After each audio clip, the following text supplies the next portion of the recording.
Yep, I think you guys have the injury report listing 4 guys as questionable.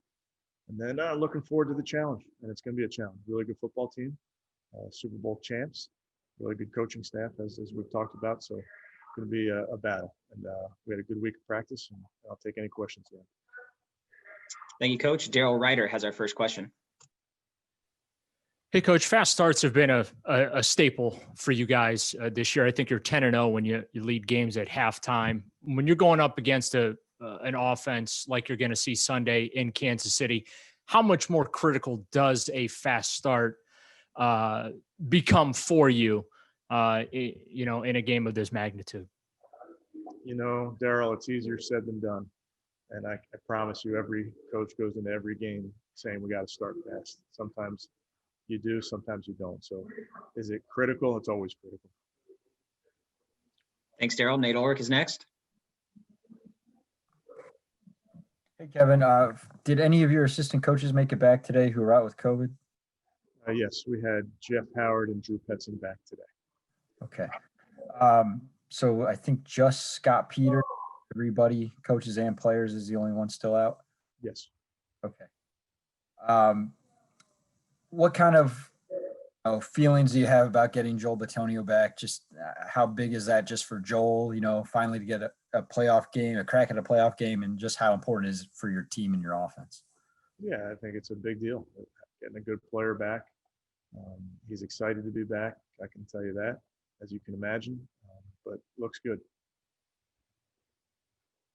Thanks, Nate. We'll go to Mary Kay Cabot. How encouraged are you by the fact that Jack was able to practice today on a limited basis, and the other guys too, but just specifically Jack, how much would that mean to you guys? Yeah, similarly, Mary Kay, has been a good player for us, and we'll see how, the next few hours go with all of those guys. But obviously you want to go into the game with a full complement of your players, and we'll see how it shakes out. And not only, as you mentioned, a full complement of players, but now a full complement of coaches. And does it feel good to have, everybody around again? Yeah, it does. I mean, first and foremost, you concern yourself with everybody's health and well-being.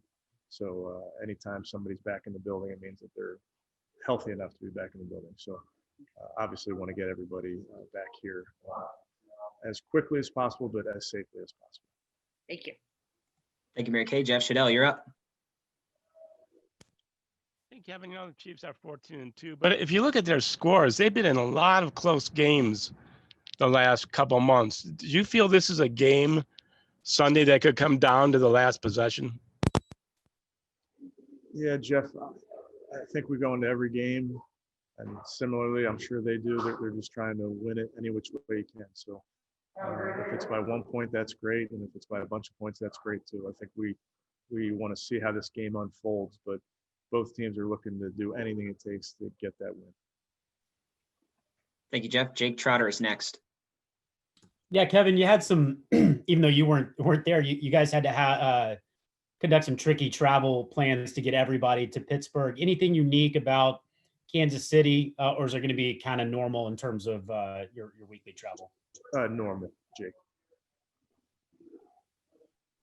Thanks, Jake. Scott Petrick. Hey, Kevin, we talked to Andrew earlier. What's he been like this season? His first year in his role, and obviously a unique and difficult season. Yeah, he's been great. I think Andrew and his staff have done an outstanding job. Talk about the guys that continue to make plays for us on Sundays, and guys that weren't with us back in training camp, and late ads, as you call them. I thought, him and his staff really have done a great job in identifying those guys. So Andrew does a great job leading this organization.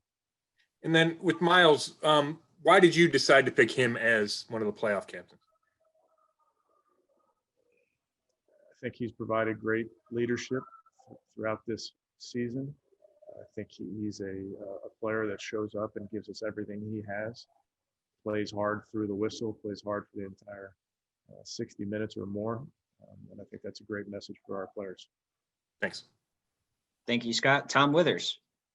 Thanks, Rob. Coach, any luck with the Keenum surprise yet? No, haven't figured out what Chase left in there. And as far as Jack is concerned, I know hamstrings can be tricky, especially when you've got a stride. I don't know if there's anything good in that he takes more choppy steps. I mean, does that maybe allow him to test this more than he normally would? I'd say they're all different, Tom, with any injury. They're all different. Certainly when you talk about positionally, some players take full strides to your point, but I think you deal with each injury individually, and we'll see how he responds over the next 48 hours. Thanks. Thank you, Tom. Back to Scott Petrick. Hey, Kevin, do you spend a lot of time during the week like thinking about, okay, I think the game's going to play out like this, whether it's high scoring or low scoring, or do you spend a lot of time kind of going through those scenarios? Yeah, I do, Scott, and I'll tell you, sometimes I'm right and sometimes I'm wrong. So you prepare for one game and you got to be ready early in that first quarter to be in another. So we talk as a coaching staff how we might see it going, and we're prepared for that, but you better be ready to pivot. How often are you right on the money? I don't know. Truly, it's these games are one game season. So once that game's done, I'm kind of all in on this one. Thanks. Thank you, Scott. We'll go to Daryl Ryder.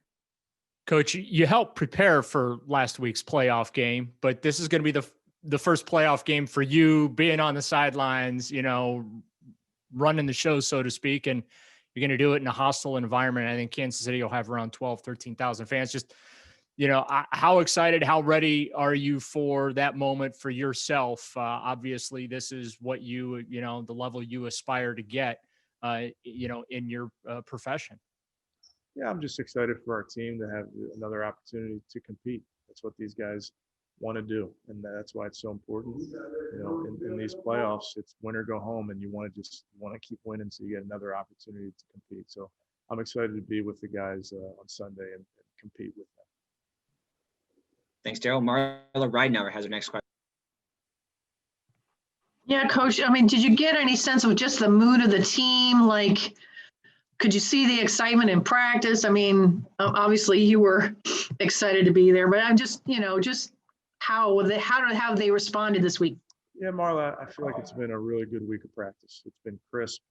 There's energy out there. Guys are understanding the game plan, understanding their jobs.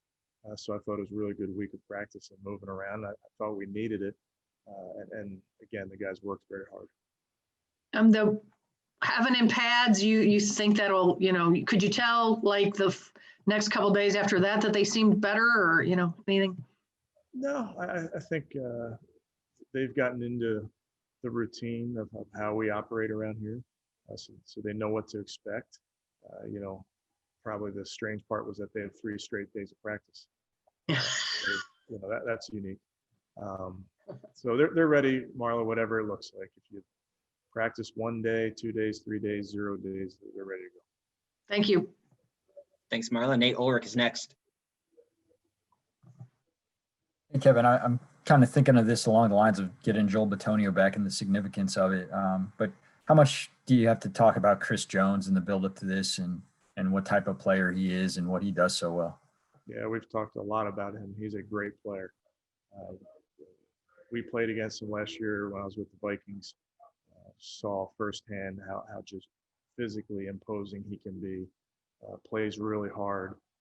Is a tough matchup for anybody. So whether you're double teaming him or single blocking, you're in for a long day because he's just a really good player. So the guys understand that, and I think they're looking forward to the challenge.